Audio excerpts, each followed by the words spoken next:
Jumat, tanggal 29 November 2000. Peringati hari ulang tahun ke-48 Korps Pegawai Republik Indonesia atau dikenal dengan Korpri tahun 2019, pemerintah Kota Palembang menggelar apel gabungan bersama dengan jajaran Polri dan TNI di pelataran Benteng Kutu Besak Palembang pada Jumat 29 November 2019 yang dipimpin oleh Asisten 3 Setda Pemerintah Kota Palembang Agus Kelana.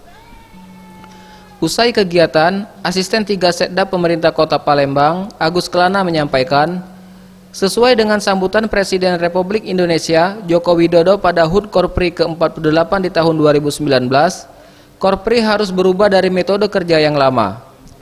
Dapat memanfaatkan teknologi yang ada, lebih cepat dalam memberikan pelayanan, berinovasi dalam memberikan pelayanan, serta tidak lagi berorientasi pada prosedur, namun berorientasi pada hasil kerja agar ke depan kinerja dari Korpri dapat lebih meningkat. Sampaikan juga sambutan Presiden bahwa Korpri ke depan harus berubah, harus memanfaatkan teknologi, harus cepat, harus berinovasi.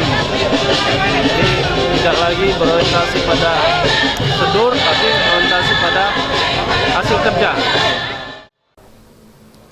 Usai pelaksanaan apel HUT Korpri ke-48 tahun 2019, dilaksanakan pengumuman camat terbaik dari penilaian keberhasilan camat tingkat Kota Palembang tahun 2019, di mana camat Alang-Alang Lebar, Kalidoni, dan Bukit Kecil menerima penghargaan menjadi camat terbaik, serta dilanjutkan pemberian santunan kepada insan Korpri yang tengah mengalami musibah.